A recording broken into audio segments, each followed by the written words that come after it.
peux sauter. Voilà.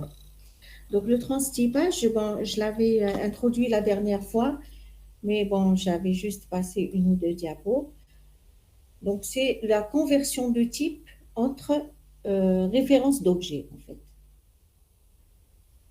C'est pas l'objet lui-même qui est converti, c'est les références qui sont converties. Et là, ça ne peut se faire que si les deux références ou les deux objets référencés sont liés par l'héritage. C'est-à-dire, j'ai une classe et j'ai une sous-classe. J'ai une référence d'une classe A et une autre référence d'une classe B qui est sous-classe de A, ou inversement. Bon, on l'appelle en anglais cast. D'accord. Donc là, on a deux types de transtypage, le transtypage implicite et le transtypage explicite. Alors, le transtypage implicite ou ce qu'on appelle le upcasting, c'est utiliser une référence de la classe mère pour désigner un objet de la classe fille. Donc, c'est un upcasting, c'est de la classe fille vers la classe mère. Ok. Ça, c'est implicite et c'est toujours possible parce que un objet de type classe phi ou un objet de type sous-classe est un objet de type superclasse, comme on disait à chaque fois. Donc, un ouvrage est un document. Un étudiant est une personne. Donc, sachant que personne, c'est la superclasse et étudiant, c'est la sous-classe. Donc, le lien d'héritage, il est correct. Et là aussi, donc vous avez des exemples. Un objet type carré est un objet de type forme. Donc, un carré est une forme. Un cercle est une forme. Voilà. Donc là, je pourrais par exemple utiliser une référence de type forme pour référencer un objet de type carré. Je pourrais utiliser une référence de type personne pour référencer un objet type étudiant, sachant que j'ai fait dériver étudiant à partir de personne.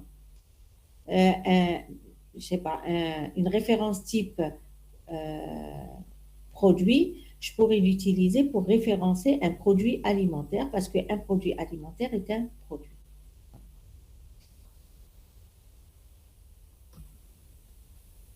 Voilà, là donc on a un exemple, un petit exemple. Donc là, si vous vous rappelez, on avait la classe forme et de laquelle on avait dérivé la classe cercle et la classe carré. Là, bien sûr, je peux toujours écrire cercle C1 égale new cercle et je donne le point central, la couleur et le rayon. D'accord? Ça, c'est la ligne en noir. Mais ce que je peux faire aussi, c'est que bon, je peux créer un cercle C2 que je déclare de type forme. Donc, forme C2 égale new cercle P1 vert et 5,0.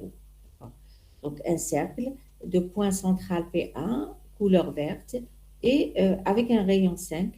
Donc, je le crée, mais je le fais référencer par une référence de type forme. Vous voyez, forme, elle est de type C2. La même chose pour carré, je pourrais faire la même chose. Je pourrais créer un carré CA1, la ligne en rouge en haut, un carré CA1 de type forme. Et je pourrais bien sûr, la ligne en noir, je pourrais créer un carré CA2 type carré. Là, il y a rien de sensible. Donc là, c'est ce qu'on dit, c'est un transtypage implicite, une référence type classe phi, une référence type superclasse, pardon, elle peut être utilisée pour référencer un objet de type sous-classe.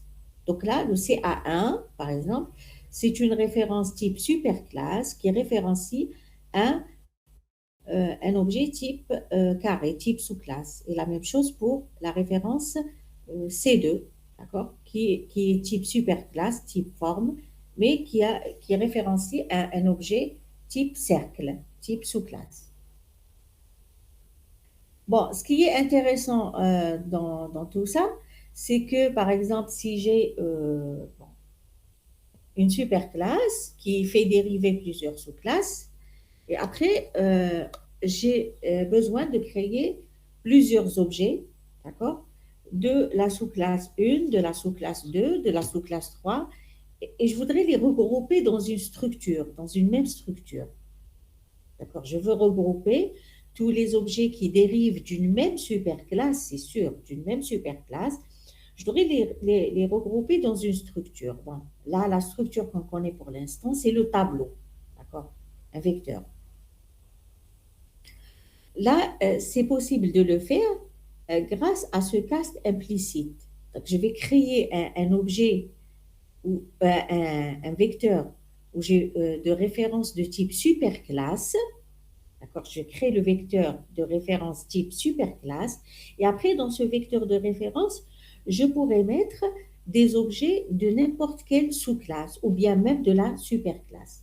L'essentiel, c'est que ces objets soient liés par un lien d'héritage, c'est-à-dire qu'ils proviennent tous de la même superclasse. C'est ce que je fais ici, donc un petit peu en bas de la diapo. On peut regrouper des objets dans une même structure, comme un vecteur. Donc, les éléments seront de type forme. D'accord? Donc, j'ai un vecteur T, voilà, vous le voyez, donc forme T égale new forme de 5. J'ai créé un vecteur de 5 références de type superclasse, de type forme. Et après, je pourrais, donc chaque référence de ce vecteur, elle peut référencer soit un objet type forme, soit un objet type cercle, soit un objet type carré. Et si j'avais une sous-classe type rectangle, elle aurait pu référencer aussi un objet type rectangle et ainsi de suite. Donc, regardez ce que je fais un petit peu plus bas. T de 0 égale CA1. Ça veut dire que la référence T de 0, qui est type forme, elle va référencer mon objet carré. CA1 parce que CA1, il est créé type carré. Hein. T1 égale C1. D'accord? Donc, dans T1, je fais référencer un objet type cercle. T2 va référencer un objet type cercle aussi. T3 égale CA2. T3 va référencer un objet type carré. Voilà. Donc, dans ce vecteur, vous avez un mélange entre des cercles, des objets type cercle et type carré. Mais ce qu'il y a, c'est que les références de ce vecteur sont de type forme. Et ça, c'est possible parce que j'ai un cast explicite. Toute référence type superclasse, elle peut référencer un objet type sous-classe. Je pourrais compléter mon vecteur. J'écrirai en bas T de 4 égale new carré, P2 orange 1,5. D'accord? Donc, je crée un carré avec un centre P2, couleur orange et un côté 1,5. Et je le fais référencer par T de 4. Vous voyez, donc ce qu'on a fait ici, on a pris un vecteur de référence type superclasse et on a mis un mélange d'objets type carré et type cercle. On aurait pu mettre new form aussi, hein. Un objet carrément type superclasse. Après, donc, je vais afficher les objets de ce vecteur. D'accord, je continue. Donc, j'ai créé 5 objets type soit carré, soit cercle dans mon vecteur T. Et après, je vais afficher. Donc là, ce n'est pas la peine d'aller dire si c'est un carré, allez appeler la méthode de la classe carré. Si c'est un cercle, appeler la méthode de la classe cercle.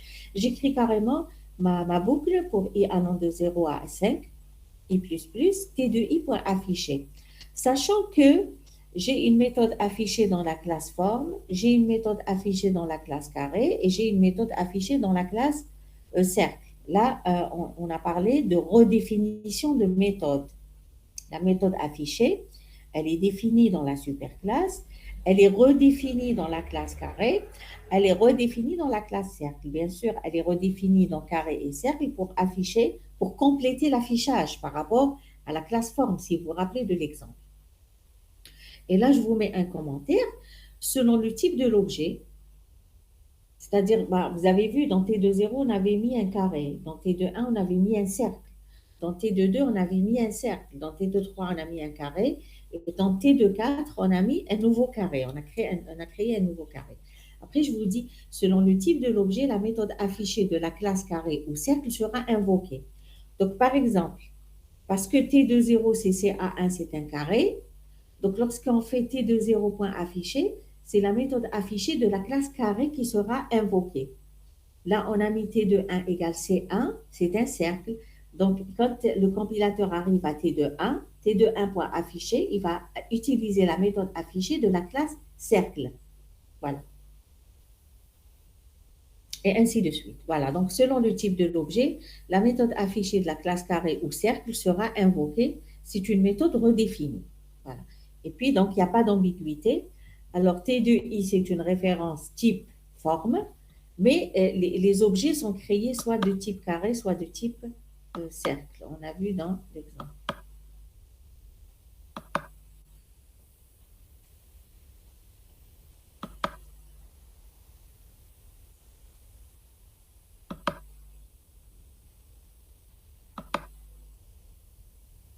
Là, soit il saute trop, soit il ne veut pas avancer.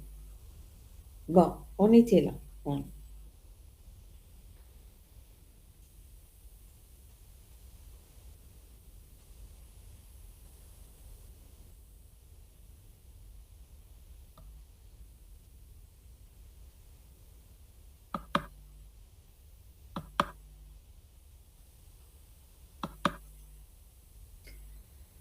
Bon, j'essaie de me positionner sur la bonne diapo.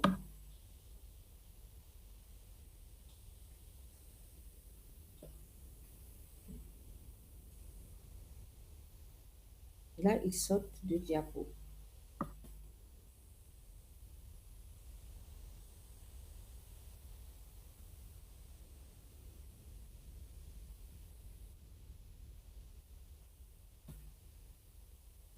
Qu'est-ce qu'il y a?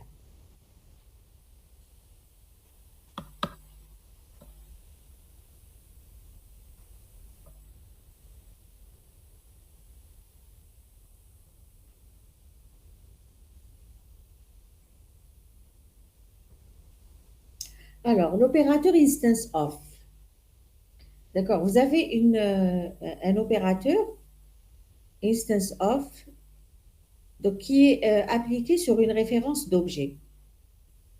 Alors, il vous dit, est-ce que l'objet est de type telle classe? D'accord, donc vous dites, donc, est-ce que la référence d'objet est une instance de telle classe? D'accord, par exemple, moi, je pourrais écrire if CA1 instance of carré. D'accord. CA1, bon, quand je l'ai créé tout à l'heure, j'ai créé comme étant un carré. Quand je mets if CA1 instance of carré, alors instance of va retourner vrai. D'accord, true.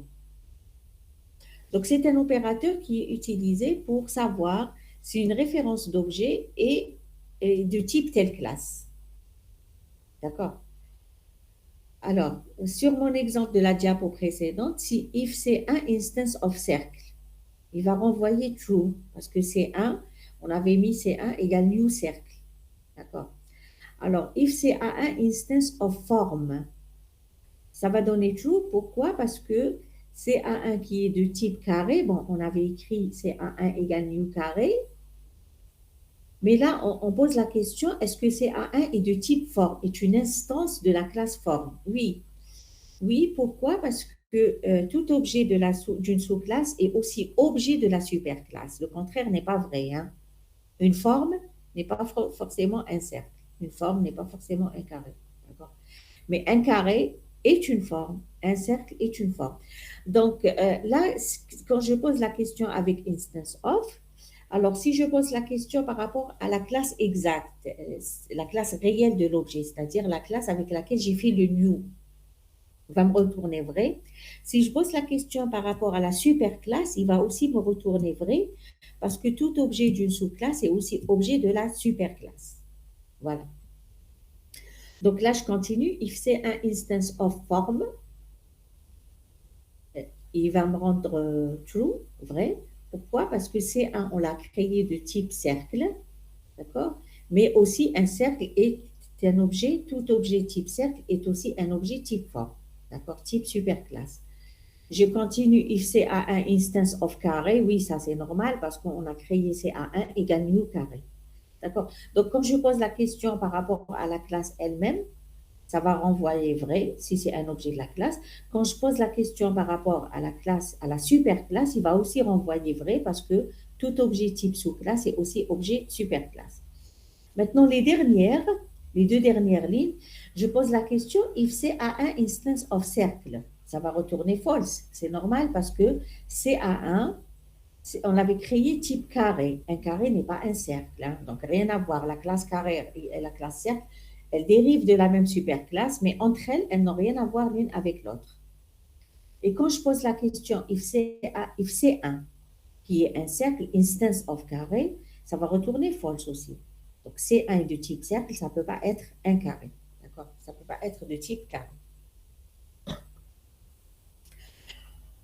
Voilà, maintenant, quand est-ce que je vais utiliser alors cet opérateur instance of? Je vous donne un exemple ici. Comme je vous ai dit tout à l'heure, j'ai un vecteur dans lequel j'ai mis un mélange d'objets type carré et type cercle. Et je peux mettre même des objets type forme, type superclasse. D'accord. Là, je vais parcourir mon vecteur et je vais demander d'afficher uniquement les objets qui sont de type carré. Afficher uniquement les objets qui sont de type carré. Là, il s'amuse à sauter. Ou là, de type cercle. Bon. Alors, je dirais, donc, je vais faire ma boucle. Voilà. Pour i allant de 0 jusqu'à 5, i++, if t de i, instance of cercle. Si l'objet est une instance, l'objet pointé par t de i est une instance de cercle, t de i point affiché. Donc, je ne vais pas tout afficher. Tout à l'heure, j'avais tout affiché. Je vous ai dit selon la référence de l'objet, selon l'objet, en fait, selon l'objet lui-même qui est créé, la méthode affichée sera invoquée soit par rapport à la classe carré, soit par rapport à la classe cercle. Là, je fais une restriction et je veux afficher uniquement tous les objets qui sont de type cercle. Donc, je dirais if t de i instance of cercle, t de i point affiché. Bon, il va parcourir le vecteur. À chaque fois qu'il trouve qu'il s'agit d'un cercle, il va afficher. S'il trouve qu'il s'agit d'une forme ou bien d'un carré, bon, il va passer. D'accord? Voilà. Donc, ici, c'est un exemple d'utilisation de instance of lorsque vous avez un mélange d'objets dans une même structure et vous voulez appliquer un traitement particulier juste à un type d'objet, vous vérifiez est-ce que votre objet il est de tel type. S'il est de tel type, vous faites le traitement. S'il n'est pas de tel type, vous passez.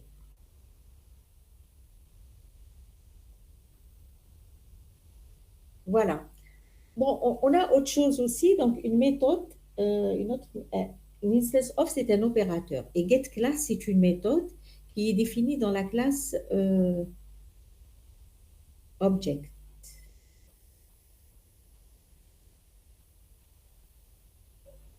de java.lang. Elle permet de retourner la classe d'un objet. Donc, elle permet de retourner la classe d'un objet. En fait, elle retourne la classe de l'objet, elle ne retourne pas sa superclasse, hein. C'est-à-dire, la classe de l'objet, quand vous faites new carré, elle va vous retourner classe carré. Vous faites new cercle, elle va vous retourner classe cercle. D'accord?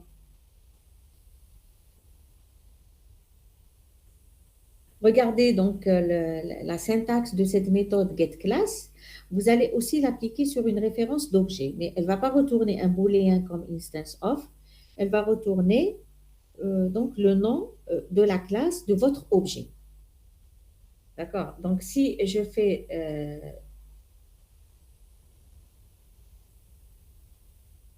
C1.getClass, je vais récupérer quelque chose de type classe. Je vais récupérer quelque chose de type classe. Et moi, ce que je récupère, je vais l'appeler A. Donc, A de type classe. Alors, ce qu'elle va retourner ici, c'est un point getClass, elle va retourner classe cercle. Et quand j'applique getClass sur la référence CA1, rappelez-vous, CA1, on l'avait créé avec new carré. Donc, lorsque j'appelle getClass avec CA1, je vais récupérer une référence type classe, d'accord, que je mets dans B, parce qu'après, je pourrais utiliser ce A et ce B, hein. D'accord. Bon, vous pouvez l'appeler XY, hein, vous appelez comme vous voulez. Donc, c'est le résultat que vous récupérez avec getClass sur une référence d'objet. Alors, pour la deuxième écriture, donc CA1.getClass va retourner classe carré. Pourquoi? Parce que CA1, il a été créé de type carré. On avait fait new carré. Et bien, dans cette classe, classe, d'accord?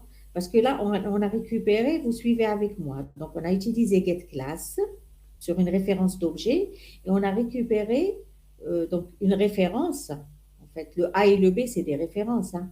On a récupéré des références qui sont de type classe. Classe, c'est une classe elle-même, hein. C'est de la métamodélisation. Donc, dans la classe de Java.net, sont définies des méthodes qui s'appliquent à un objet de type classe. Et l'objet de type classe, qui est A et B, il est retourné en appliquant la méthode getClass. Donc, je récupère quelque chose avec la méthode getClass que je mets dans une référence de type classe. Alors, sur cette référence de type classe, par exemple le A ou le B, je pourrais appliquer des méthodes. Les méthodes que je pourrais appliquer, par exemple, c'est getName. J'écrirai a.getName, a.getSimpleName. Alors, a.getName permet de retourner le nom complet de la classe, c'est-à-dire le package, point le nom de la classe. Donc, ici, donc je fais C1.getClass et je récupère dans A quelque chose de type classe. Après, si je fais a.getName, je vais récupérer par exemple pack1.cercle, sachant que la classe cercle, elle est définie dans pack1. Donc, getName, appliqué sur la référence A, va me retourner le nom du package suivi du nom de la classe. Bon, getSimpleName, si je ne veux pas récupérer le nom du package, getSimpleName, j'écrirai a.getSimpleName, ça permet de retourner le nom de la classe uniquement, c'est-à-dire cercle.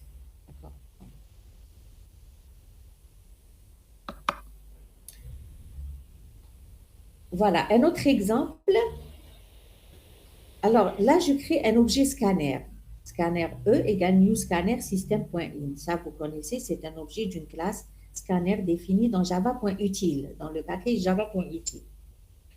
Alors, je vais appliquer le getClass sur l'objet E. D'accord? Je veux récupérer la classe de l'objet E. Par exemple, moi, je ne sais pas que c'est un objet de la classe scanner. Je le récupère, E.getClass, dans X. Dans X qui est de type classe. Alors, dans X, je vais récupérer classe scanner. D'accord? Parce que E, il est de type scanner. Après, quand je fais x.getName, là, il y a des parenthèses qui manquent, hein. Entre x.getName va renvoyer java.util.scanner. Donc, ça va renvoyer le nom de la classe, le nom du package, point le nom de la classe. Quand je fais x.getSimpleName avec des parenthèses, bien sûr, je vais récupérer juste le nom de la classe. Je vais récupérer scanner. Bon, ça, c'est juste pour voir que ayant une référence d'objet et ne sachant pas, par exemple, de quelle classe il s'agit, je peux récupérer le nom de la classe. Avec le package, je peux récupérer le nom de la classe uniquement. Alors, il y a d'autres méthodes de la classe qui peuvent s'appliquer sur cette référence X qui est de type classe. C'est par exemple getDeclared fields, getDeclared methods, getDeclared constructors, etc. Là, si je veux par exemple savoir la structure interne de la classe X que je viens de récupérer, je pourrais utiliser x.getDeclaredFields. Là, ça va me retourner tous les champs qui sont déclarés dans cette classe X. Par exemple, dans la classe scanner ici. GetDeclaredMethods, ça va me retourner toutes les méthodes qui sont définies dans cette classe X. Par exemple, quelle méthode je vais avoir ici? Si j'applique la méthode getDeclaredMethods sur la référence X, sur mon exemple, quelles sont les méthodes que je vais avoir? NextInt. Très bien, voilà, vous avez pas mal utilisé ces méthodes, NextInt, NextLine, Float, etc. OK, c'est des méthodes qui sont définies dans la classe scanner. Si je veux en fait savoir qu'est-ce qu'il y a dans cette classe scanner, j'utilise cette méthode getDeclaredMethods sur cette référence X qui est de type classe et qui est donc de la classe scanner. Declare constructor, c'est pour voir quels sont les constructeurs qui sont définis dans la classe. Et get superclass, ça va me donner le nom de la superclasse de cette classe X. D'accord? Elle va me donner le nom de la superclasse de la classe scanner. À votre avis, c'est quoi le nom de la superclasse de la classe scanner?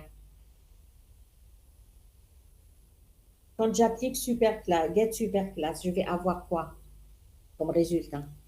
Object. Oui, très bien, je vais avoir object. Object parce que c'est la superclasse de toutes les classes. Et puis la classe scanner, elle dérive directement de object. Ouais. Madame, vous pouvez répéter avec le là, get default, واش دير؟ Get, Non, ماشي get, get. لا get declare default. Fields, c'est en fait, elle va vous donner tout ce qu'il y a comme champs qui sont déclarés à l'intérieur. Normalement, lorsqu'on dit un champ, c'est les attributs et les méthodes. Hein. D'accord. Maintenant, est-ce qu'ils veulent dire attribut uniquement? Normalement, s'ils veulent dire attribut, c'est attributes. C'est tout. Bon, c'est-à-dire, je veux savoir quels sont les champs qui sont définis à l'intérieur de la classe scanner. S'il y a des attributs, elle va afficher les attributs de la classe scanner. Les méthodes, vous pouvez les avoir avec des class methods. D'accord, merci.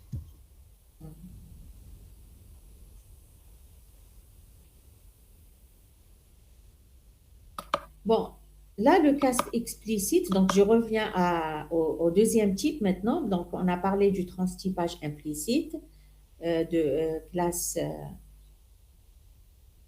mère vers classe fille vers classe mère, c'est implicite. Et là, on va voir l'autre type, c'est le transtypage explicite.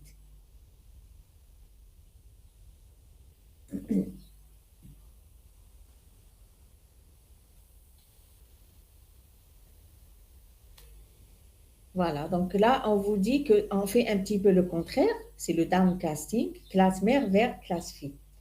Utilisez une référence de la classe fille pour désigner un objet de la classe mère. C'est possible, c'est pas toujours possible, c'est possible, et quand c'est possible, c'est moyennant un cast explicite. Il faut écrire explicitement le cast. Donc, forcer une référence type superclasse à devenir, à se comporter comme une référence type sous-classe. Donc, convertir, bon, je dis d'une autre manière, convertir une référence type superclasse vers une référence de type sous-classe. Et là, on vous dit, donc, on attire votre attention qu'un objet de type forme n'est pas forcément un carré. Un objet de type produit n'est pas forcément un produit alimentaire. Je peux avoir un autre type de produit, hein, d'accord? Produit détergent, produit, je ne sais pas, électroménager.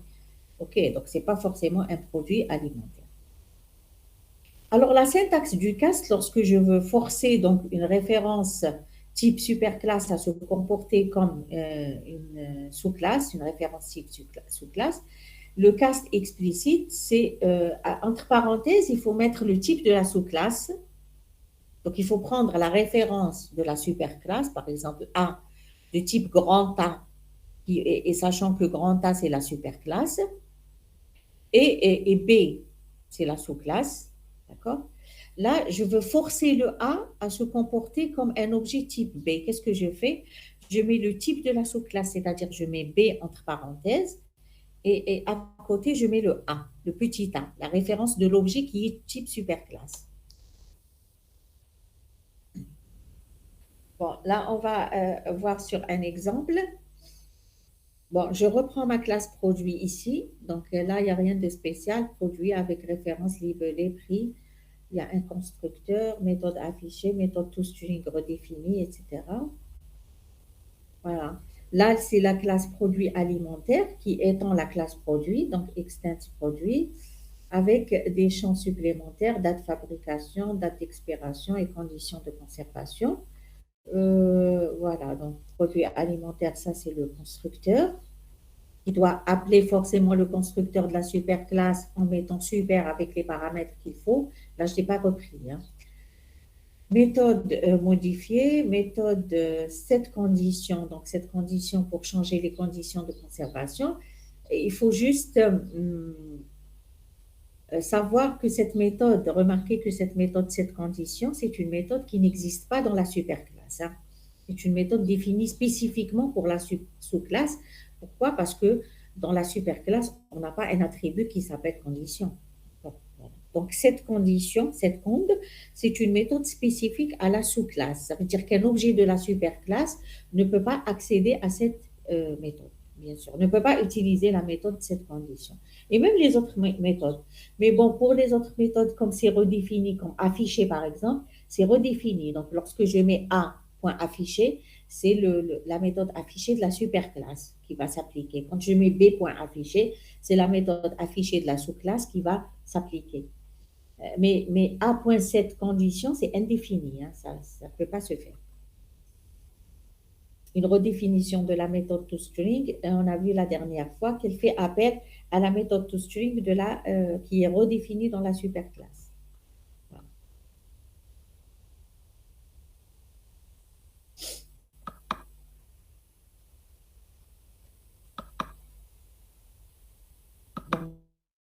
C'est la diapo qui ne veut pas s'afficher complètement. Là, j'ai pris un exemple pour vous montrer l'utilisation du cast. On peut sauter. Bon, là, donc, j'ai créé un objet type produit, donc P de type produit égale new produit alimentaire. Ça, c'est ce qu'on a vu tout à l'heure, c'est le cast implicite. D'accord, produit P égale new produit alimentaire. Utiliser une référence de la classe mère pour créer un objet de la classe fille. D'accord, produit alimentaire, c'est la classe fille et produit, c'est la classe mère. Maintenant, alors P va rester de type produit. Donc, cette référence, elle est de type produit, bien qu'elle pointe un objet type produit alimentaire, mais elle est de type produit. Bon, la diapo ne s'affiche pas convenablement chez moi, c'est pour ça que je... Voilà, voilà. Alors là, je vais vous poser, avant de lire la suite, si je fais P.affiché, sachant que j'ai une méthode affichée dans la classe, j'ai une méthode affichée dans la classe mère, dans la classe produit, et j'ai une méthode affichée dans la classe produit alimentaire. Si je fais P.affiché, après la première ligne des new produits, c'est quelle méthode affichée qui sera invoquée? Celle de la classe mère ou celle de la classe fille? Celle de la classe mère. Classe fille, normalement.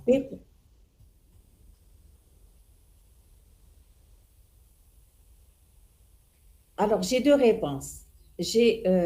Alors, il y a un de vos camarades qui me dit c'est la méthode affichée de la classe mère, la classe produit, et un autre qui me dit c'est la méthode affichée de la classe fille. Bon, je veux une troisième réponse. Est-ce que c'est pour confirmer, c'est tout. Est-ce que c'est la méthode affichée de la classe produit ou la méthode affichée de la classe produit alimentaire qui sera invoquée lorsque je fais P.affiché?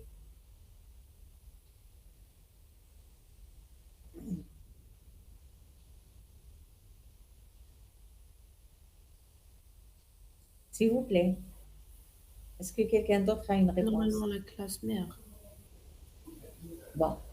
Alors, on me dit normalement la classe mère. Non, non. C'est la méthode affichée de la classe fille. Lorsque vous avez une redéfinition de méthode, la méthode qui sera invoquée, on a vu tout à l'heure, dans le tableau, tout à l'heure, le tableau que j'avais créé. Les références étaient du type forme, rappelez-vous. Les références étaient de type forme. Mais comme j'avais T2.0, c'était new cercle, T2.1, c'était new carré, etc. Ça référençait des types carré et cercle. J'ai dit à chaque fois, donc quand je fais la boucle, à chaque fois selon le type de l'objet, la méthode affichée sera invoquée. C'est soit la méthode de la classe carré, soit la méthode de la classe cercle. Mais ce n'était pas la méthode de la classe forme. Là aussi, c'est la même chose. C'est la méthode affichée de la classe produit alimentaire. Donc, lorsque vous avez une redéfinition de méthode, ça veut dire que vous avez le même nom de la méthode, la même signature, la superclasse et la sous-classe. Vous avez créé un objet d'une sous-classe en utilisant une référence de la superclasse. C'est correct, c'est un cast implicite. Mais lorsque vous allez appeler la méthode une méthode redéfinie qui existe dans la superclasse et dans la sous-classe, la méthode, elle va suivre le type réel de l'objet. Où je maintiens le type réel, c'est-à-dire le type avec lequel on a fait le new. D'accord? P est réellement un objet type produit alimentaire. Donc, lorsque je fais P.affiché, c'est la méthode affichée de la classe produit alimentaire qui sera invoquée et pas celle de la superclasse. Maintenant, je reviens et je continue sur mon exemple pour le cast explicite. Regardez ici, j'ai voulu appeler la méthode setCondition, setCond. Je veux changer les conditions. Donc, je vais mettre abri de la lumière 20 degrés Celsius pour la conservation de mon produit. D'accord? Je mets de nouvelles conditions. Mais j'avais fait la remarque tout à l'heure, setCond, la méthode setCond, elle n'existe pas dans la superclasse. Elle est spécifique, elle est propre à la sous-classe, à la classe produit alimentaire, parce que la classe produit, mais qu'est-ce condition de conservation? D'accord? Mais qu'est-ce l'attribut condition? Donc, cette méthode qui est spécifique à la sous-classe, moi, je veux l'appliquer à mon produit P. D'accord? Voilà, à mon produit P, qui est réellement un produit alimentaire, mais qui est référencé par une référence type produit. Alors, si j'écris directement P.setCondition, je vais avoir une erreur. D'accord? Si j'écris P.setCondition, qui m'a P.affiché, me dit erreur. Il n'y a pas de problème parce que j'ai une méthode affichée dans la superclasse et j'ai une méthode affichée dans la sous-classe, bien que c'est la méthode affichée de la sous-classe qui sera invoquée. Bon, P.setCondition, elle va donc afficher une erreur. Pourquoi? Parce que cette condition n'est pas définie pour une référence de type produit. P, il est de type produit. Là, on est obligé de faire un cast explicite. C'est ce que je vous ai dit tout à l'heure. Vous mettez le nom de votre sous-classe entre parenthèses. Vous mettez à droite la référence de l'objet que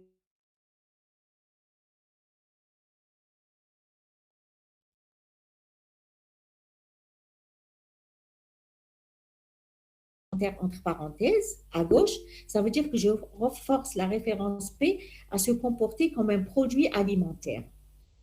Et là, je peux mettre .setCondition. Et ça va marcher. OK? Et là, parce que finalement, parce que le produit, il est produit alimentaire aussi. Hein. Si j'avais mis new produit, ça n'aurait pas marché. Hein. D'accord. Là, c'est pour ça qu'on dit, c'est pas une conversion d'objet, c'est une conversion de référence seulement. Donc ici, un cast explicite pour accéder à une méthode spécifique à la sous-classe via une référence de type superclasse. Si on avait écrit P.setCondition sans effectuer le cast explicite, le compilateur génère une erreur car P de type superclasse n'a pas accès à une méthode spécifique ou un attribut spécifique de la classe produit alimentaire ou bien de la sous-classe.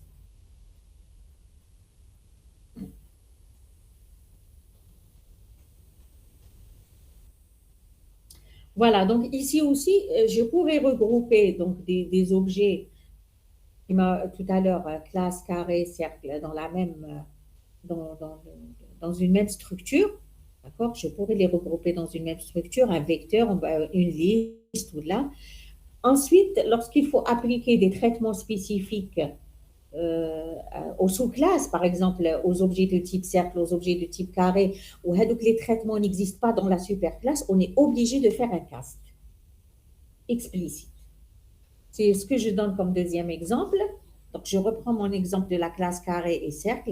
C'est la diapo où on avait créé des objets de type carré, des objets de type cercle.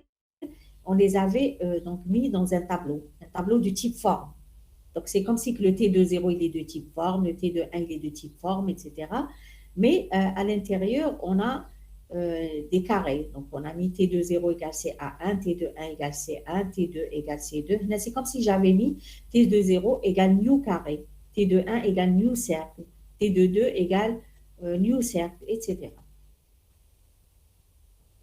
Voilà, donc ici, rappelez-vous, lorsqu'on avait fait l'exercice sur les formes géométriques, donc c'était la séance passée, on avait une classe forme qui contenait juste un constructeur, une méthode affichée, une méthode déplacée.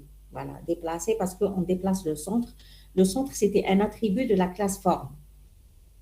Maintenant, pour redimensionner, zoomer par exemple, on avait utilisé une méthode zoomer. Zoomer, c'est agrandir ou rétrécir ou réduire la taille. Là, zoomer, on l'avait mise dans la classe cercle, d'accord? Parce que zoomer, elle va donc affecter le rayon du cercle. Et le rayon du cercle, il est dans la classe cercle, il n'est pas dans la classe forme. Et la classe carré aussi. Donc, on avait une méthode zoomer aussi dans la classe carré qui va réduire le côté, ou là qui va agrandir le côté, qui va donc faire une action sur le côté du cercle pour l'agrandir ou le réduire. Donc, la méthode zoomer, elle est spécifique à la classe cercle. Elle est aussi spécifique à la classe carré. Chaque classe, chaque sous-classe cercle ou carré fera une méthode zoomée, mais elle n'existe pas dans la superclasse forme. Pas comme la méthode affichée qui existe dans la classe forme et qui est redéfinie dans cercle et carré. C'est-à-dire qu'on peut l'utiliser sans faire de cast. Mais zoomer, si je veux l'utiliser, je suis obligée de faire le cast. Qu'est-ce qu'on avait défini aussi comme méthode dans la classe cercle et la classe carré? Vous vous rappelez?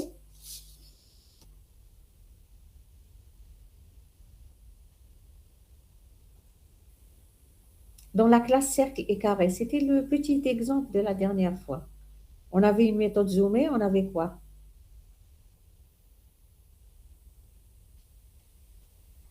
On avait la surface, le périmètre. Très bien, voilà. On avait le calcul de la surface et le calcul du périmètre. On avait mis donc une surface dans la classe carré, périmètre dans la classe carré, surface dans la classe cercle et périmètre dans la classe cercle. C'est normal parce que je calcule de différentes manières la surface d'un cercle et la surface d'un carré. Voilà. Voilà. Donc ici, voilà, je prends donc, j'ai mon tableau où j'ai des carrés et des cercles et regardez, par exemple, je veux zoomer à 75% les objets du vecteur T, mais qui sont de type cercle. Je ne vais pas tout zoomer. Je vais zoomer uniquement les objets de type cercle. D'accord? Donc, je parcours mon vecteur et je dis if T de I instance of cercle. Donc, je vais repérer les instances de cercle, les objets qui sont type cercle. Et je vais appliquer la méthode zoomer avec 0,75, donc avec le paramètre 0,75. T de i.zoomer 0,75. Mais je ne peux pas le faire directement T de i.zoomer 0,75. Je vais forcer cette référence T de i qui est de type forme à se comporter comme une référence de type cercle. Donc, je fais un cast. T de i, je lui fais un cast par rapport à la sous-classe cercle. Et après, j'applique la méthode zoomer, qui est une méthode spécifique et qui est définie dans la classe cercle. Voilà. Donc, un cast explicite de la référence T de I vers le type cercle. Donc, une référence type forme, superclasse, que je force à se comporter comme une référence type sous-classe. La méthode zoomer est spécifique à la sous-classe. Voilà. Par exemple aussi, je veux afficher la surface des objets du vecteur T qui sont de type carré. Donc, je ne veux pas afficher la surface de tous les objets, je veux afficher la surface des objets de type carré. Je fais la même chose. If T de I instance of carré, je vais afficher surface de l'objet numéro I, donc l'objet numéro 1, l'objet numéro 2, l'objet numéro 4, par exemple. Voilà. T de I point surface. Mais T de I point surface, je ne vais pas l'appliquer directement, je vais faire un cast. Donc, la référence T de I, je vais la forcer à se comporter comme un objet type carré. OK? Voilà, parce que là, j'ai repéré uniquement les objets de type carré. Carré, donc je force je fais une conversion de type vers carré et j'appelle la méthode surface qui existe dans la classe carré. Et là aussi, je fais donc un cast explicite de la référence T de I vers le type carré. Est-ce que c'est clair?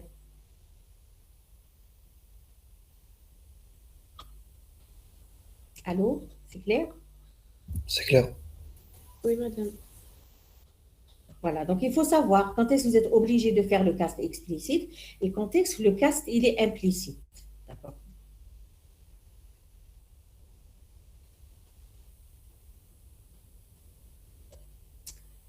Un exemple de transtypage explicite impossible, là je ne peux pas par exemple utiliser une référence type classe phi pour créer un objet type classe mère.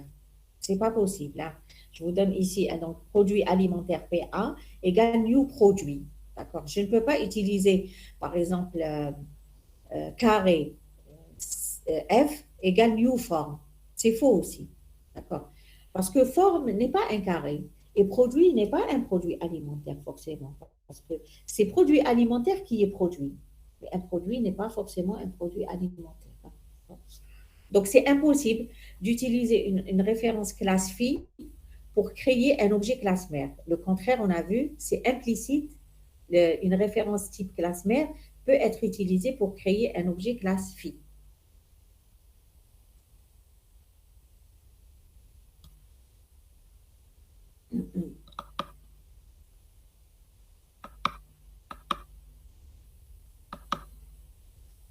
Bon, vous lisez un peu ce qu'on dit par rapport à la liaison dynamique. Donc, c'est lié aux méthodes redéfinies. On l'a déjà dit d'une autre manière.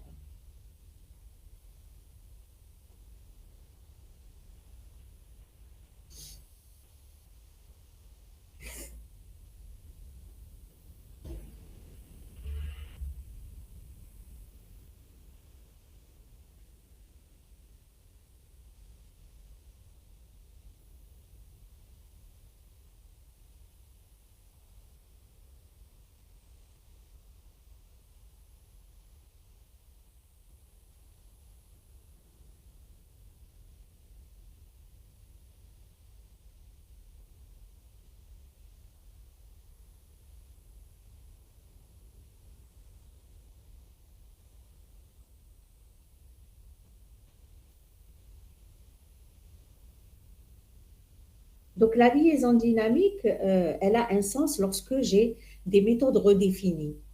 D'accord? Dans les sous-classes, j'ai une méthode qui est définie dans la superclasse et redéfinie dans la sous-classe.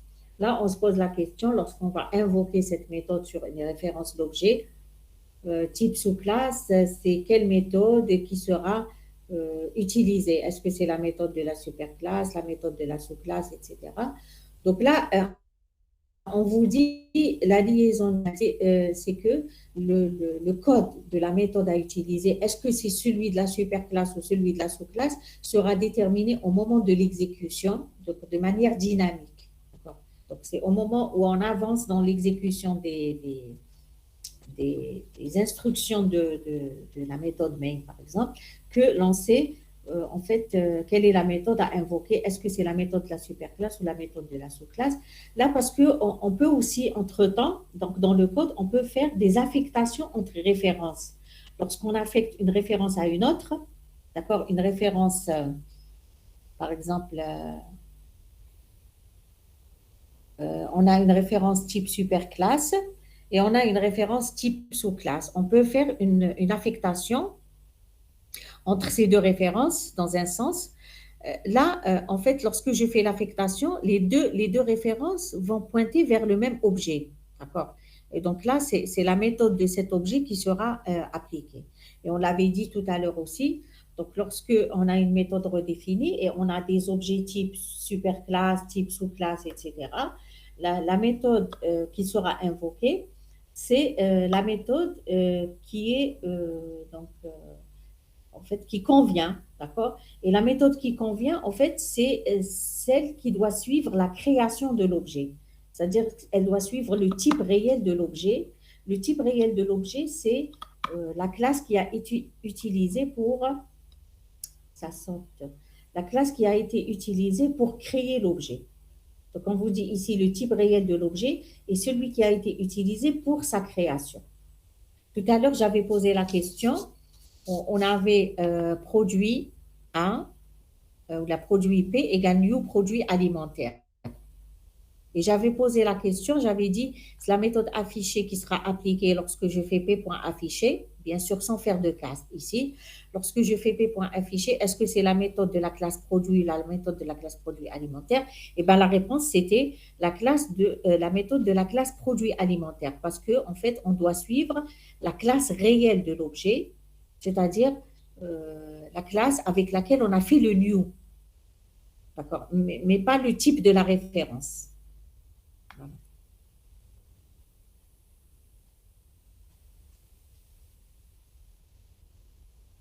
Bon, là, c'est un petit exemple sur la liaison dynamique aussi. Donc, on a une classe A, d'accord, dans laquelle je définis une méthode, bon, je l'ai appelée MET comme ça, avec des parenthèses. J'ai une classe B extends A, donc une sous-classe de A. Elle est redéfinie, donc la méthode MET, elle est redéfinie dans B. Et j'ai une classe C qui étend la classe A et aussi la méthode MET qui est redéfinie dans C. D'accord? Donc, dans les sous-classes B et C qui dérivent de A, je redéfinis la méthode MET qui est déjà définie dans la classe A. Bon, je crée un tableau de 3 références de type A. Donc, je crée le tableau de type superclasse. A tab égale new A de 3.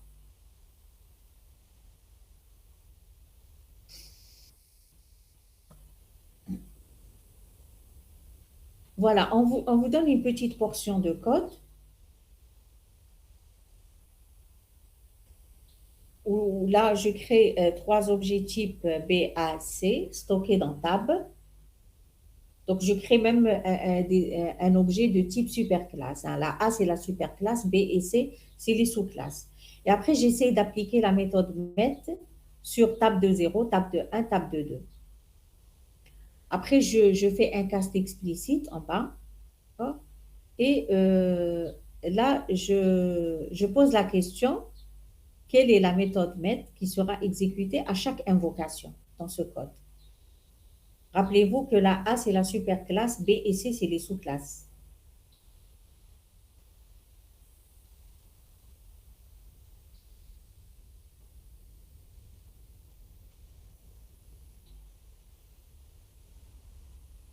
Et on a la méthode MET qui est définie dans la superclasse et redéfinie dans les sous-classes. Donc, ce n'est pas une méthode spécifique à une sous-classe, hein.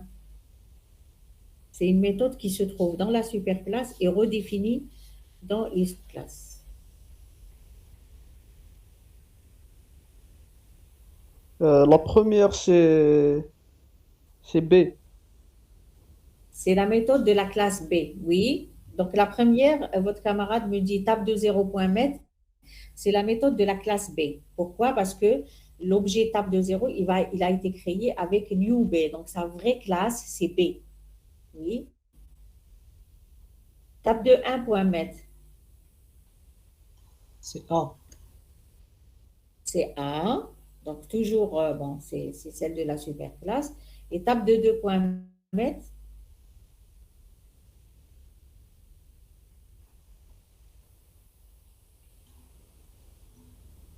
C'est A. non, c'est C. Table de A, table de 0, c'est la méthode de la classe B. Table de 1, c'est la méthode de la classe A. Parce que bon, là, il faut regarder le new avec le type réel de l'objet. C'est ce qu'on a dit tout à l'heure. Le type réel de l'objet, c'est la classe avec laquelle on a fait le new. D'accord? Elles sont ils sont tous de type A. D'accord? Parce que tab, il est de type A. Mais quand on a créé un objet type B, un objet type A et un objet type C.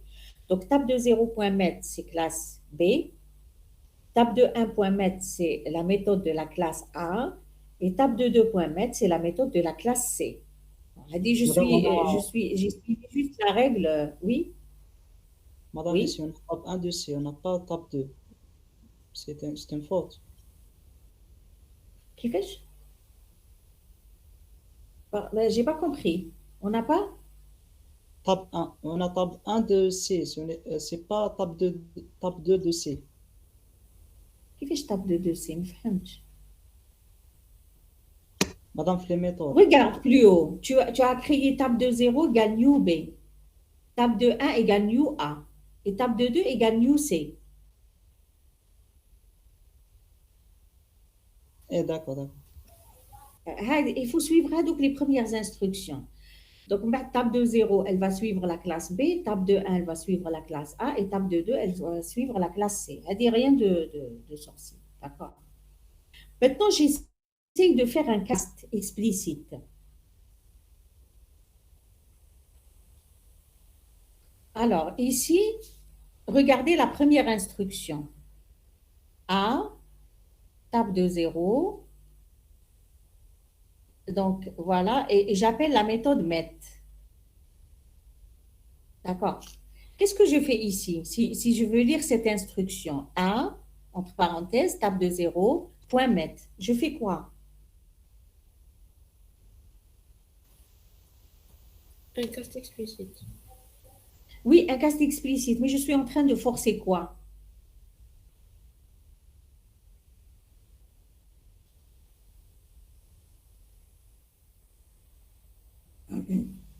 Utiliser la méthode MET définie dans 1. Est-ce que comme ça, ça sera possible?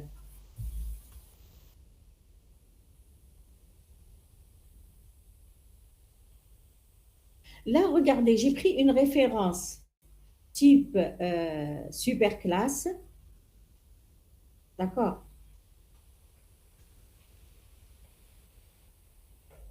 Et je veux, en fait, j'ai pris l'objet que j'ai créé de type B, d'accord? Et je veux le forcer à devenir de type A. Il est déjà de type A. Tout objet de type sous-classe, il est déjà type superclasse.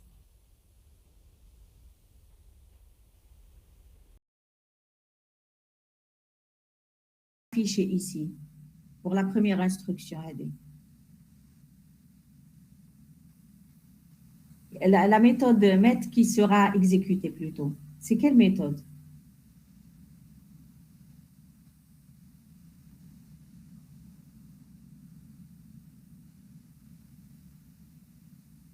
À votre avis? La méthode هذه la MET. méthode MET qui sera utilisée, هذه la première écriture avec le cast. C'est la méthode de quelle classe? Sachant que table de 0, il est de type B, il est de classe B.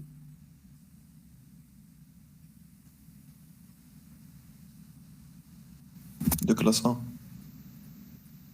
1. Non, finalement, en fait, c'est la méthode MET de la classe B qui sera utilisée. D'accord? Parce que le cast, on le fait en général pour forcer un objet type superclasse à se comporter comme type sous-classe, mais pas le contraire. D'accord? Là, on a essayé de faire le contraire. On a pris un objet type sous-classe et on essaie de le forcer à se comporter comme une superclasse. C'est-à-dire que c'est implicite, mais comme la méthode est redéfinie, il va aller invoquer la méthode de la sous-classe, d'accord, de la classe réelle de l'objet.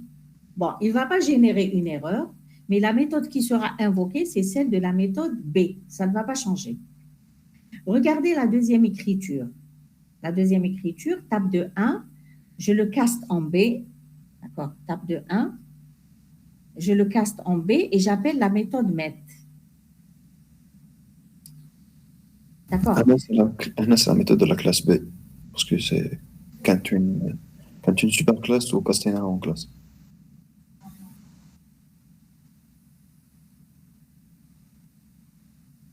Donc là, on a pris une super classe et on l'a castée en sous-classe. Et la dernière, C.table de 1.met.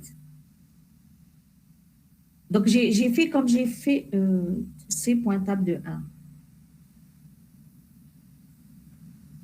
C'est comme ce que j'ai fait là. C'est la même chose. C'est comme la deuxième écriture, sauf que là, je veux forcer vers une référence vers le type C. Là, j'ai forcé vers le type B. Ici, je force le A vers le type C. D'accord? Et je veux appeler la méthode de la classe C. Voilà. Donc ici, on avait l'impression qu'on était en train de faire des choses correctes. D'accord? Mais là, ce n'est pas correct. Je vous dis pourquoi. D'accord? A priori, on avait dit que pour forcer une référence à se comporter type superclasse, à se comporter comme type sous-classe, il faut faire un cast et appeler donc une méthode sur cette référence. Là, ce n'est pas possible. Pourquoi? Parce que tout simplement, on a créé table de 1 égale new A. Une fois que vous créez l'objet de type superclasse, vous ne pouvez pas forcer cette référence à se comporter comme type sous-classe. Dans les exemples qu'on avait fait tout à l'heure avec le cast explicite, on n'avait pas fait new form, d'accord? On n'avait pas fait new produit. On avait créé des types sous-classes, mais on avait utilisé des références type superclasse. On avait juste utilisé la référence type superclasse, mais on n'avait pas créé un objet type superclasse. Là, ça ne va pas marcher, qu'on a créé déjà table de 1 égale new. On a créé un objet type superclasse. Et donc, on vous dit, bon, la première écriture, voilà, le premier cast, méthode de la classe B. Donc, l'objet table de 0 est créé de type B. Donc, même si je le force à devenir type A, il ne deviendra pas type A. Okay. Il est déjà de type A, mais la méthode, elle est redéfinie. Elle va suivre le type réel de l'objet. C'est la première écriture. La deuxième, on avait l'impression que c'est correct. D'accord? Donc, on caste la référence type superclasse en sous-classe B et on appelle la méthode, sachant que là, on veut appeler la méthode de la sous-classe B. Mais là, ça ne va pas marcher. Pourquoi? Parce que table de 1 égale new A. Il ne fallait pas faire new A. D'accord? Il ne fallait pas créer avec new A. Ou ne pas créer du tout, ne rien mettre. Là, ça aurait marché. D'accord? Voilà. Et c'est table de 1 point méthode, c'est la même chose. Erreur d'exécution. À la compilation, vous n'allez pas avoir d'erreur ici. Hein. Pour cette écriture, vous n'allez pas avoir d'erreur. Les trois écritures ne génèrent pas d'erreur. Bon, vous n'allez pas avoir une erreur de compilation, mais à l'exécution, il vous dit, je ne peux pas caster un objet qui est déjà créé type superclasse, je ne peux pas le caster en sous-classe. Je peux caster des références, mais pas l'objet s'il est créé de type superclasse. Donc aussi ici, c'est la même chose. Donc table de 1 qui est créé de type A, je ne peux pas le caster en C. Donc erreur d'exécution. Mais pas une erreur au niveau de la compilation. Bon.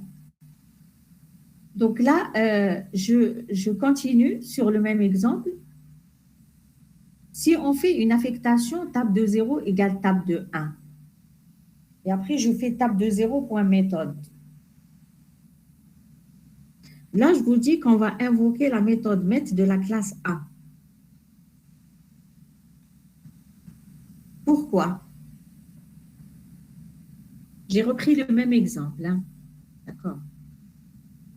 Donc là, je veux faire des affectations de référence. Parce qu'on a donné la référence, mais on a fait une instantiation d'objet.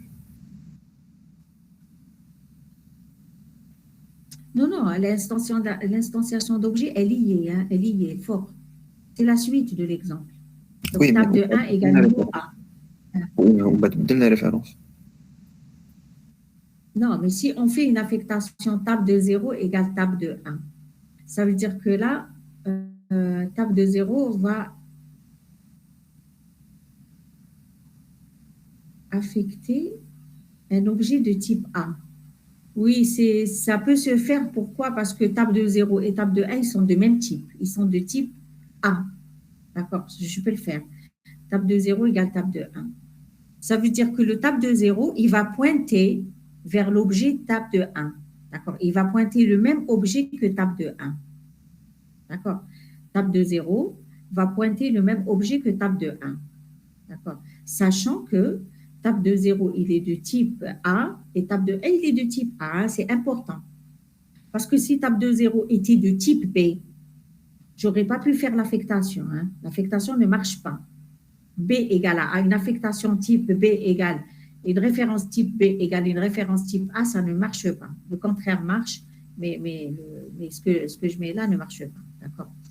Donc, table de 0.met va invoquer la méthode met de la classe A. Pourquoi? Parce que le table de 0 et le table de 1 vont pointer tous les deux le même objet qui est l'objet table de 1.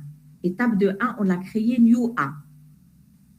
Vous avez suivi avec moi? Madame, voilà, une référence B égale à A, Et attendez, après je vais revenir à ça. OK, donc rappelez-vous que table de 0, il est de type A. Et table de 1, il est de type A. D'accord. Bon, table de 0, il pointe vers un objet type B. On a fait new B. Et table de 1, il pointe vers un objet new A. D'accord. Après, on a fait une affectation. Table de 0 égale table de 1. Ça veut dire qu'on a voulu que table de 0 et table de 1 pointent vers le même objet. Bon, ils vont pointer vers l'objet de table de 1, qui est A. Et donc, forcément, lorsque j'appelle table de 0.méthode, je vais invoquer la méthode MET de la classe A, c'est sûr. Bon, maintenant, si je fais le contraire, table de 1 égale table de 0. D'accord? J'ai une référence table de 1 et je veux faire pointer vers la même référence que table 0, le même objet que table 0. Là, je suis en train de faire le contraire. Table de 1 égale table de 0, ça veut dire que table de 1, il va pointer l'objet qui est pointé par table de 0. D'accord? Et là, donc, la méthode invoquée sur table de 1.met, va invoquer la méthode de la classe B. D'accord? Parce que table de 1, il va pointer l'objet de la classe B, d'accord? Qui est le table de 0 qui a été créé avec new B. Bien sûr, les deux écritures sont indépendantes. Hein? Les deux si sont indépendants. Ça veut dire je fais AD ou là je fais AD. Mais chez affectation suite à une autre affectation. Attention.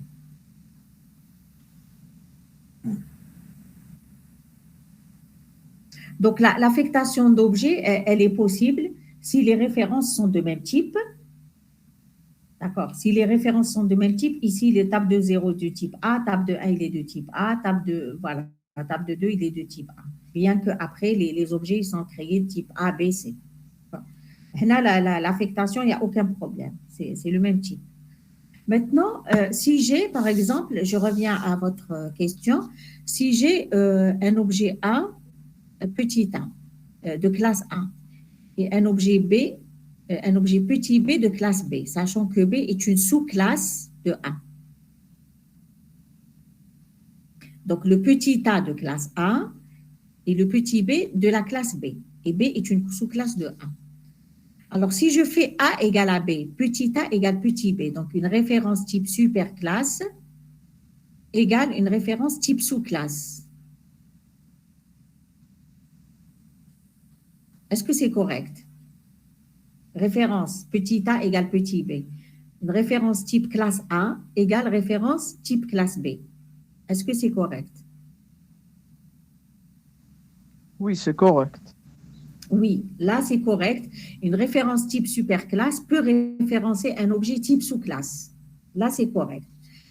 Maintenant, je fais le contraire. B, petit b égale petit a. Sachant que B, il est de type sous-classe et A, il est de type superclasse. Est-ce que c'est correct?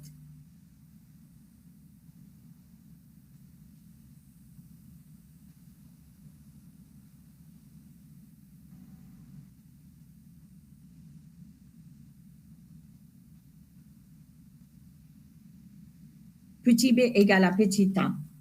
Est-ce que c'est correct? Référence type sous-classe égale référence type superclasse, c'est-à-dire une référence d'objet sous-classe. Je veux qu'il référencie un objet type superclasse. Est-ce que c'est correct? Non, non.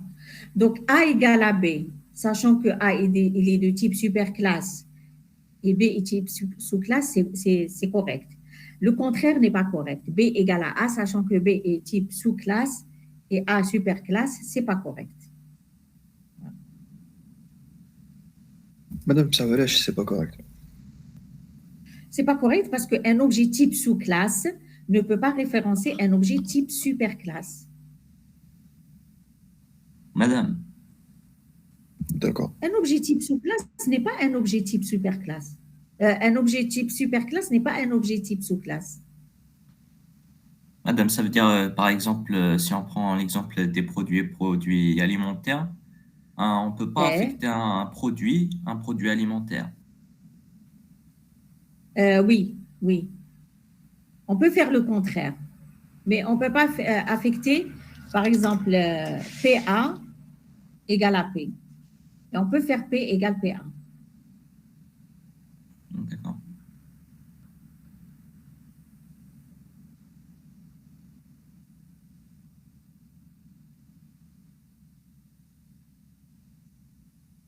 Pour faire l'affectation, qu'est-ce qu'il faudra pour faire l'affectation type sous-classe vers superclasse?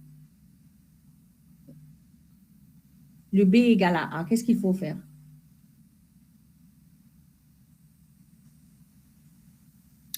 super. Non, il On faut fait le appliquer un cast. cast. Voilà, sur la référence A, il faut appliquer le cast. Voilà. Donc, il faut forcer la référence type superclasse à devenir type sous-classe. Il faut faire le cast. Vous ne pouvez pas faire directement. Et on a vu que le cast est possible si vous n'avez pas créé A égale new A. D'accord. Si vous avez déjà créé l'objet new A, le cast ne marche pas. On l'a vu dans l'exemple précédent. Donc, c'est juste une référence que vous allez caster, mais pas un objet. OK. Bon, là, vous allez le voir aussi dans les exemples, hein, dans les exercices, mais il faut retenir ces règles. Hein, d'accord. Il faut retenir ces règles de conversion, transtypage implicite et explicite. Et il faut pratiquer. Essayez de prendre comme ça un exemple d'une classe A, un exemple d'une classe B et classe C, de sous-classes B et C. Vous mettez une méthode que vous redéfinissez, une méthode que vous ne redéfinissez pas dans la sous-classe, une méthode propre, spécifique à la sous-classe. Essayez de faire des conversions de type, essayez de faire des appels de méthode et voir comment le programme se comporte. Madame, OK? Oui. donc Oui. le cast, il force juste la référence, mais pas... Oui, c'est ça, c'est ça. C'est une conversion de référence. Oui. D'accord. D'accord, merci.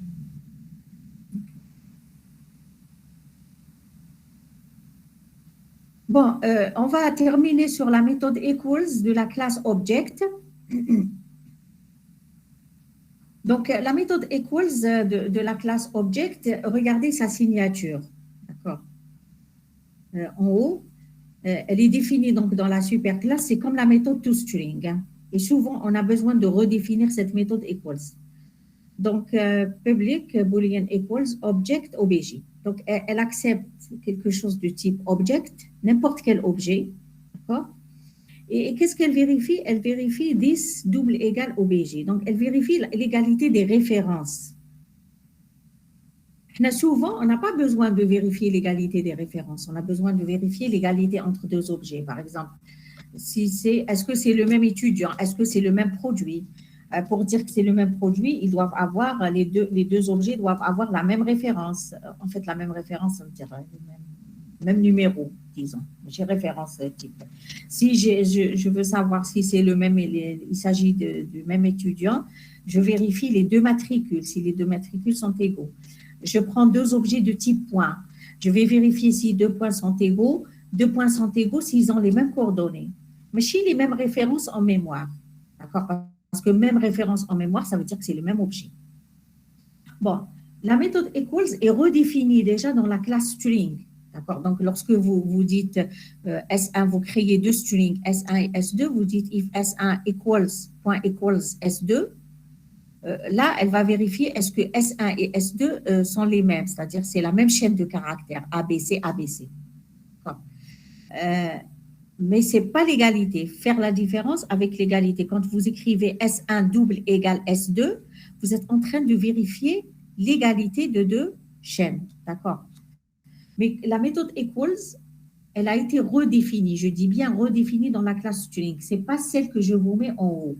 D'accord? Celle que je mets en haut, elle vérifie les références d'objets. Et elle n'a pas été définie pour les autres classes. Donc, uniquement pour la classe string et peut-être d'autres classes, je ne sais pas. Mais pour nos classes que nous sommes en train de manipuler, elle n'a pas été redéfinie. Il faut qu'on la redéfinisse. Sinon, si on l'appelle pour vérifier l'égalité entre deux objets, elle va nous vérifier une égalité de référence. Est-ce que c'est le même objet en mémoire? Donc, ici, je vous donne juste la différence entre le equals et le double égal. Donc, regardez, j'ai créé S1 égale new string de test et S2 égale new string test. Regardez, j'ai créé deux objets S1 et S2, mais qui contiennent la même chose, test, test. D'accord? Mais les deux objets, il faut savoir qu'ils ont des adresses mémoire différentes parce que ce sont deux objets créés avec deux new. On ne peut pas les mettre dans la même adresse, même s'ils contiennent la même chose. Donc ici, if S1.equals S2, elle va vous retourner true parce que test égale à test. If S1 double égale S2 va vous retourner false parce que S1 et S2 se trouvent à des adresses mémoire différentes. Donc, faire la différence entre la méthode equals et le symbole double égal, ce n'est pas la même chose. Voilà, donc je redéfinis la méthode equals dans ma classe point. Et je vous donne la structure générale de cette méthode.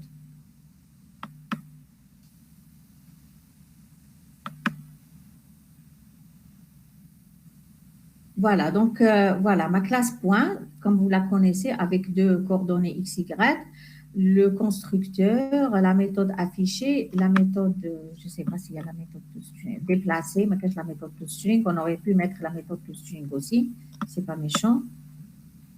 Bon, voilà. Regardez, oui, la méthode toString. Donc, public override, ça c'est ce que je vous avais dit lorsque je redéfinis une méthode. Je peux mettre à gauche la notation @override. D'accord. Public string to string et je retourne donc la description de mon objet x, y. Redéfinition de la méthode equals. Quand je redéfinis une méthode, il faut garder la même signature, exactement la même signature que celle qui est définie dans la superclasse. Ici, la superclasse, c'est la classe object. Donc, la méthode equals, elle a été définie avec cette signature. Vous la voyez en orange, public, boolean, equals, object, obj. Il faut la garder comme ça. D'accord? Et comment il faut l'écrire? Donc, if this égale obj, si c'est la même référence, si le this, on est en train de comparer deux objets. On est en train de comparer le this avec l'objet qui est donné en paramètre et qui est obj. D'accord? Donc, premièrement, je vais vérifier. If this égale obj, return true, parce que si la référence this égale à la référence obj, il s'agit du même objet. Donc, je vais retourner vrai. Un objet est toujours égal à lui-même. If obj égale à nul, return false. Bon, le this, normalement un objet qui est créé, ne peut pas être égal à nul. D'accord? Donc, return false. Regardez ici, j'utilise le getClass. On a vu tout à l'heure. If this.getClass différent de obj.getClass. Ça veut dire quoi? Si le this et le obj ne sont pas de la même classe, ils ne peuvent pas être égaux. Deux objets qui ne sont pas de la même classe ne peuvent pas être égaux. Donc, je ne peux pas, quand je prends un objet this de la classe point, et je prends par exemple en paramètre un objet de la classe étudiant. Aussitôt, je sais que le this qui est de type point ne peut pas être égal à obj qui est de la classe étudiant. D'accord? Ça ne peut pas marcher. Donc, if this.getClass est différent de obj.getClass, return false. C'est normal. Maintenant, ce n'est pas la même référence, ce n'est pas nul, et les deux objets, ils sont de la même classe. Ça veut dire qu'ils sont tous les deux de la classe point. Qu'est-ce que je fais? Regardez ici, je fais cet objet obj qui est passé de type object, de type superclasse. Je le caste en point. Je suis obligée de le caster en point pour le manipuler comme un point. D'accord? Parce qu'il m'est donné en paramètre comme un objet de type superclasse, class object. Donc, cet objet obj, je le caste en point. Donc, point P égale point obj. C'est ce qu'on venait d'expliquer, le A égale à B. Je vous ai dit, il faut appliquer un cast. D'accord? Donc, point P égale point obj. Donc, je caste le obj pour devenir un point et je vais vérifier si point x est égal à 10.x et p.y égale à 10.y, je retourne vrai, sinon je retourne false. Voici la structure de la méthode equals que vous devez redéfinir à chaque fois dans vos classes. Donc, commencez par vérifier s'il y a une égalité de référence. Vous retournez vrai. Si obj égale à nul, vous retournez faux. Si les deux objets, le this et le obj, ne sont pas de la même classe, vous retournez faux.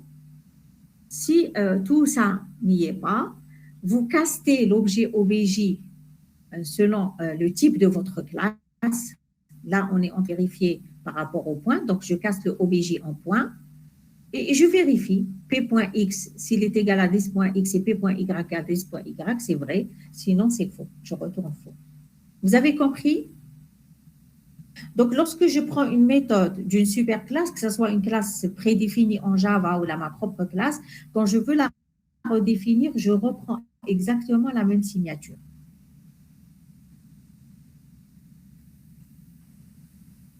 D'accord, Et madame. s'il y a lieu de faire un cast, il faut faire le cast.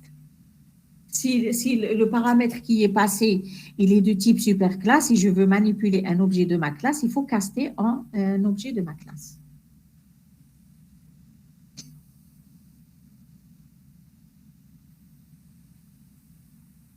Voilà, la même chose. Donc, dans la classe produit, on pourra redéfinir la méthode equals.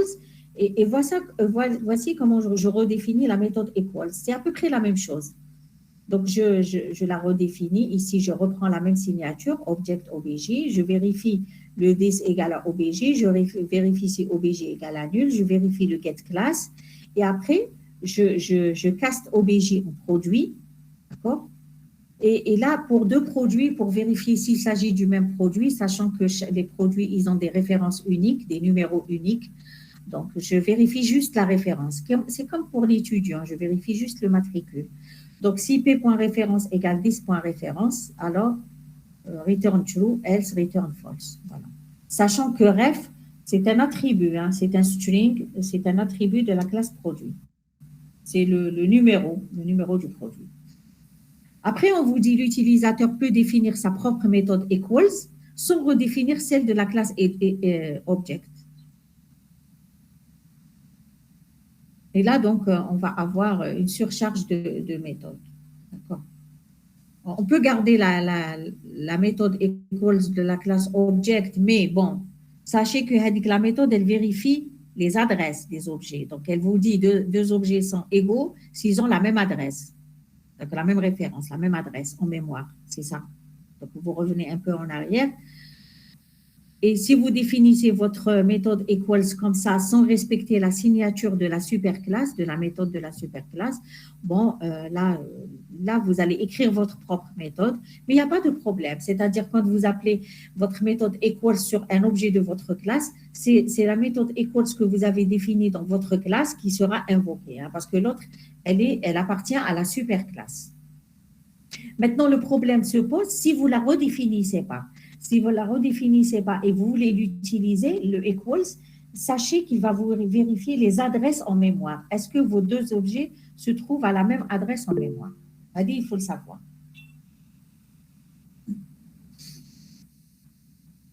Est-ce que c'est compris pour la redéfinition de la méthode equals et le cast qu'on est obligé d'appliquer ici?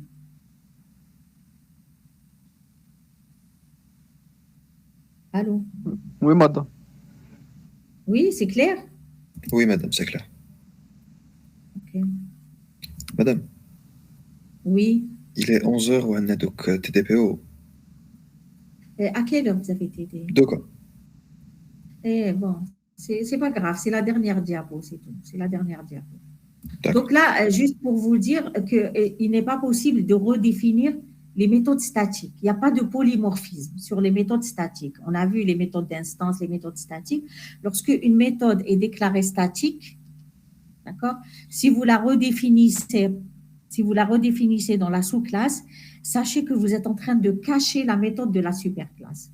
Donc, chaque objet, quand vous le déclarez, vous déclarez sa classe, chaque objet, il va utiliser la méthode de sa propre classe, d'accord, indépendamment de la liaison statique, dynamique, etc. Il n'y a pas de liaison dynamique sur les méthodes statiques. Voilà, c'est tout.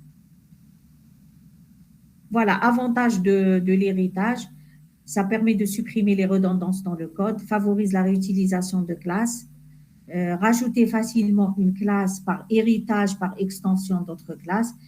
Et si on doit modifier un comportement, le comportement modifié, par exemple, dans la superclasse, il sera automatiquement hérité dans les sous-classes. Bon, là, c'est juste pour résumer un peu. Et voilà. Donc, après, il y aura les exercices sur ce chapitre. OK? Voilà. Donc, c'est terminé pour ce chapitre. La prochaine fois, Inch'Allah, ça sera les classes abstraites et les interfaces. Et je dois trouver une séance pour vous faire un exercice ou deux. D'accord? Donc, je ne sais pas. Voilà. OK, donc je vous remercie. Merci Et à vous. bonne continuation. Merci. Voilà. Bonne journée. Au revoir, madame.